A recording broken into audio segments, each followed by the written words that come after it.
MLA Talwar जी उन्होंने भी कह के देख लिया, लेकिन इत्थे कोई सुधार नहीं हो रहा। कारपोरेशन ने सड़क बनाई है ਜਿਹੜਾ कि सिर्फ गंदगी के कारण आ गटर ओवरफ्लो होने के कारण टुट रही है, यानी कि कारपोरेशन का पूरा पैसा इत्थे बर्बाद किया जा रहा है। देखो मैल तो इत्थे पुछो ही कुछ ना जी, खड़ा नहीं होने, व्यापारी आन तो डरता है इत्थे, नहीं कारपोरेशन को पैसा हैगा असी इकट्ठा करके दिन्ने आ।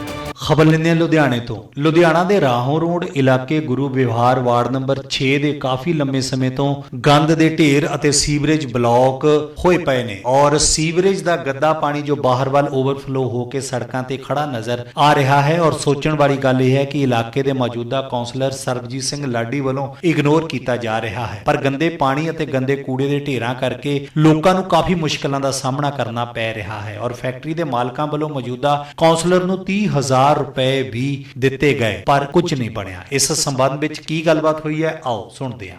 ਸਤਿ ਸ਼੍ਰੀ ਅਕਾਲ ਜੀ, A1 ਪੰਜਾਬੀ ਦੇਖ ਰਹੇ ਸਾਰੇ ਦਰਸ਼ਕਾਂ ਦਾ ਰੋਸ਼ਨ ਮਲ ਦੇ ਵੱਲੋਂ ਹਾਰਦਿਕ ਸਵਾਗਤ ਹੈ। ਸੋ ਅੱਜ ਅਸੀਂ ਰਾਹੋਂ ਰੋਡ ਦੇ ਗੁਰੂ ਵਿਹਾਰ ਦੇ ਇਲਾਕੇ ਇੰਡਸਟਰੀ ਏਰੀਆ ਦੇ ਵਿੱਚ ਮੌਜੂਦਾ ਖੜੇ ਹਾਂ, ਜਿੱਥੇ ਕਿ ਸੀਵਰੇਜ ਦੀ ਜਿਹੜੀ ਕਿ ਬਲੌਕੇਜ ਦੇ ਕਾਰਨ ਇੱਥੇ ਦੇ ਜਿਹੜੇ ਕਿ ਲੋਕਾਂ ਨੂੰ ਜਿਹੜੇ ਕਿ ਫੈਕਟਰੀਆਂ ਦੇ ਵਿੱਚ ਕੰਮ ਕਰਨ ਵਾਸਤੇ ਸਵੇਰੇ ਸ਼ਾਮ ਚਾਰੇ ਲੰਘਦੇ ਨੇ, ਉਹਨਾਂ ਨੂੰ ਬਹੁਤ ਸਾਰੀਆਂ ਮੁਸ਼ਕਿਲਾਂ ਦਾ ਸਾਹਮਣਾ ਕਰਨਾ ਪੈ ਰਿਹਾ, ਕਿਉਂਕਿ ਪਾਣੀ ਦੇ ਵਿੱਚੋਂ ਲੰਘ ਕੇ ਜਾਣਾ ਪੈਂਦਾ। ਔਰ ਆਪਾਂ ਬਿਲਕੁਲ ਜਿਹੜੇ ਫੈਕਟਰੀ ਨਜ਼ਦੀਕੀ ਫੈਕਟਰੀਆਂ ਦੇ ਓਨਰ ਨੇ, ਸੋ ਆਪਾਂ ਉਹਨਾਂ ਦੇ ਨਾਲ ਗੱਲਬਾਤ ਕਰਦੇ ਹਾਂ ਕਿ ਇਹ ਜਿਹੜੀ ਪਾਣੀ ਦੀ ਸਮੱਸਿਆ ਹੈ ਇੱਥੇ ਦੇ ਮੌਜੂਦਾ ਜਿਹੜਾ ਕਿ ਕੌਂਸਲਰ ਆ ਸ਼੍ਰੋਮਣੀ ਅਕਾਲੀ ਦਲ ਬਾਦਲ ਦਾ ਸਰਬਜੀਤ ਸਿੰਘ ਲਾਡੀ, ਸੋ ਉਹਨਾਂ ਤੱਕ ਇਸ ਇਲਾਕੇ ਦੀ ਜਿਹੜੀ ਕਿ ਉਹਨਾਂ ਤੱਕ ਇਹ ਖਬਰ ਪਹੁੰਚੀ ਹੈ ਕਿ ਉਹਨਾਂ ਦੇ ਇਸ ਇਲਾਕੇ ਦੇ ਵਿੱਚ ਜਿਹੜਾ ਕਿ ਪਾਣੀ ਖੜਾ ਹੋਇਆ, ਉੱਥੋਂ ਸਾਡੇ ਨਾਲ ਫੈਕਟਰੀਆਂ ਦੇ ਜਿਹੜੇ ਕਿ ਓਨਰ ਹੈ ਬਿਲਕੁਲ ਖੜੇ ਨੇ, ਸੋ ਆਪਾਂ ਉਹਨਾਂ ਦੇ ਨਾਲ ਗੱਲ ਕਰਦੇ ਹਾਂ। ਸਤਿ ਸ਼੍ਰੀ ਅਕਾਲ ਜੀ। ਸਰ ਇਹ ਜਿਹੜਾ ਪਾਣੀ ਖੜਾ ਕਾਫੀ ਸਮੇਂ ਤੋਂ ਦੇਖ ਰਹੇ ਹਾਂ, ਲੰਘਣ ਦੇ ਬਾਰੇ ਲੋਕਾਂ ਨੂੰ ਬਹੁਤ ਸਾਰੀ ਦਿੱਕਤ ਆ ਰਹੀ ਹੈ, ਤੁਸੀਂ ਇਹਦੇ ਬਾਰੇ ਕੀ ਕਹਿਣਾ ਚਾਹੁੰਦੇ ਹੋ? मेरे बड़ी प्रॉब्लम रहती है कि जनानियाँ जब लंघती है और लगती है सारी गिर जाती है जी। एक दो तो हाथ पे टूट गए।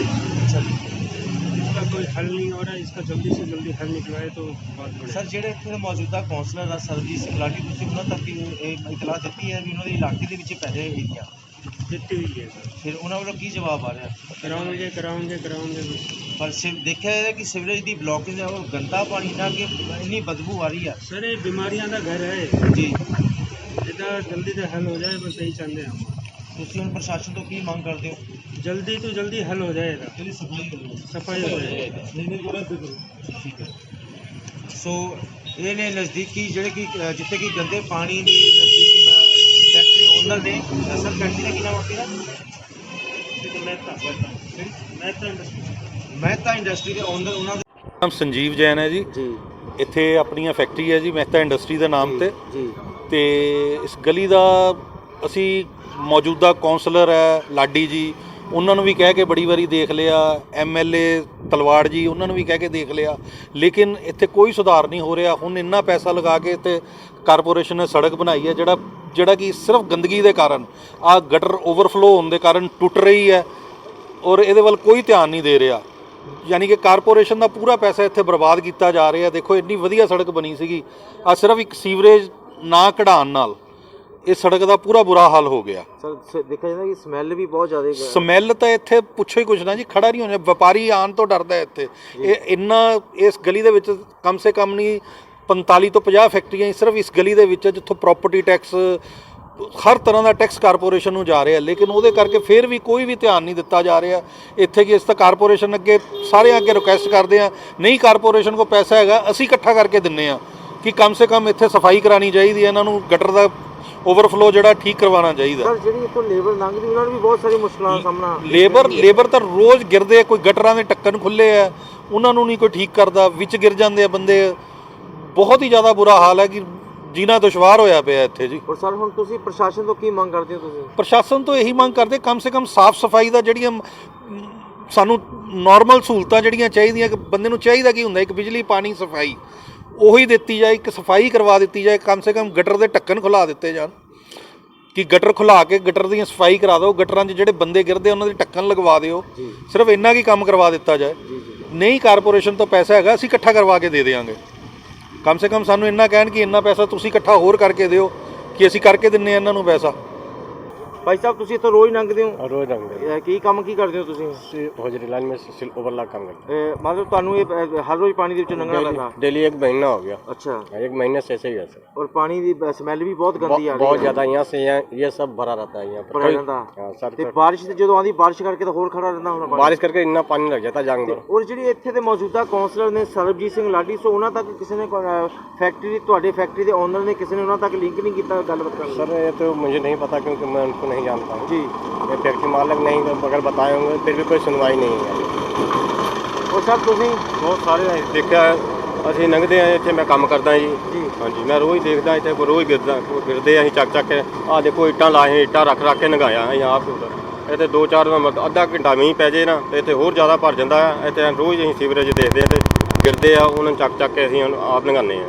ਔਰ ਤੁਸੀਂ ਭਾਈ ਤੁਸੀਂ ਵੀ ਰੋਜ਼ ਇੱਥੋਂ ਲੰਘਦੇ ਹੋ? ਹਾਂਜੀ, ਅਸੀਂ ਵੀ ਰੋਜ਼ ਇੱਥੋਂ ਹੀ ਲੰਘਦੇ ਜੀ। ਔਰ ਜਿਹੜੇ ਇੱਥੇ ਦੇ ਮੌਜੂਦਾ ਕਾਉਂਸਲਰ ਆ, ਸੋ ਉਹਨਾਂ ਨੂੰ ਨਹੀਂ ਕਿਹਾ ਜਾ ਰਿਹਾ ਕਿ ਸਾਨੂੰ ਬਹੁਤ ਸਾਰੀਆਂ ਮੁਸ਼ਕਲਾਂ ਦਾ ਸਾਹਮਣਾ ਕਰਨਾ ਪੈਂਦਾ? ਦੇਖੋ ਜੀ, ਮੌਜੂਦਾ ਕਾਉਂਸਲਰ ਵੀ ਹਨ, ਚਾਹੇ ਜਿਹੜਾ ਵੀ ਆ, ਉਹ ਆਪਣਾ ਰਜਿਸਟਰ ਦੇਖਦੇ ਨੇ, ਲੋਕਾਂ ਦੀ ਜਨਤਾ ਦੀ ਕੁਝ ਨਹੀਂ ਦੇਖਦੇ ਹੈ, ਲਿਖਤ ਦਿੰਦੇ ਹੈ, ਪਰ ਇਹਨਾਂ ਦੇ ਵਿੱਚ ਕੋਈ ਕਾਰਵਾਈ ਨਹੀਂ, ਕੋਈ ਕੁਝ ਨਹੀਂ ਹੁੰਦਾ ਹੈ। ਇਹ ਤਾਂ ਬਰਸਾਤੀ ਪਾਣੀ ਨਹੀਂ ਜੀ, ਇਹ ਸੀਵਰੇਜ ਦੀ ਬਲੋਕਿੰਗ ਹੈ। ਇੱਥੇ ਹਰ ਮਹੀਨੇ ਹੀ ਹਾਲ ਰਹਿੰਦਾ ਆ, ਮੀਂਹ ਪੈਣ ਨਾਲ ਤਾਂ ਹੋਰ ਬੁਰਾ ਹਾਲ ਹੋ ਜਾਂਦਾ ਜੀ।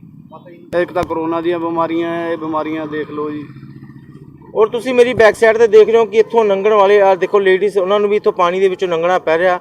ਔਰ ਜਿਹੜੀਆਂ ਮੁਸ਼ਕਲਾਂ ਦਾ ਜਿਹੜਾ ਕਿ ਸਾਹਮਣਾ ਕਰਨਾ ਪੈ ਰਿਹਾ, ਕਿਉਂਕਿ ਇੱਥੇ ਦੇ ਜਿਹੜੇ ਕਿ ਫੈਕਟਰੀ ਓਨਰ ਨੇ, ਸੋ ਉਹਨਾਂ ਦੇ ਵੱਲੋਂ ਵੀ ਲਿਖਤੀ ਰੂਪ ਦੇ ਵਿੱਚ ਮੌਜੂਦਾ ਜਿਹੜਾ ਕਿ ਕਾਉਂਸਲਰ ਸੋ ਉਹਨਾਂ ਨੂੰ ਦਿੱਤਾ ਗਿਆ, ਪਰ ਮੌਜੂਦਾ ਕਾਉਂਸਲਰ ਦੇ ਵੱਲੋਂ ਜਿਹੜੇ ਕਿ ਫੈਕਟਰੀ ਓਨਰ ਨੇ ਸੋ ਉਹਨਾਂ ਨੂੰ ਮਿੱਠੀਆਂ ਗੋਲੀਆਂ ਦਿੱਤੀਆਂ ਗਈਆਂ ਨੇ। ਸੋ ਲੁਧਿਆਣਾ ਤੋਂ ਕੈਮਰਾਮੈਨ ਗੋਲਡੀ ਦੇ ਨਾਲ ਰੋਸ਼ਨ ਮਲ ਦੀ ਰਿਪੋਰਟ। ਮੈਂ ਆਪਣੇ ਇਹ ਮੋਢਿਆਂ ਤੇ ਗੋਡਿਆਂ ਤੋਂ ਬਹੁਤ ਦੁਖੀ ਸੀ। ਮੇਰੇ ਲਈ ਤਾਂ ਤੁਰਨਾ ਫਿਰਨਾ ਵੀ ਇੰਨਾ ਔਖਾ ਹੋਇਆ ਸੀ, ਮੈਂ ਦੱਸ ਵੀ ਨਹੀਂ ਸਕਦਾ।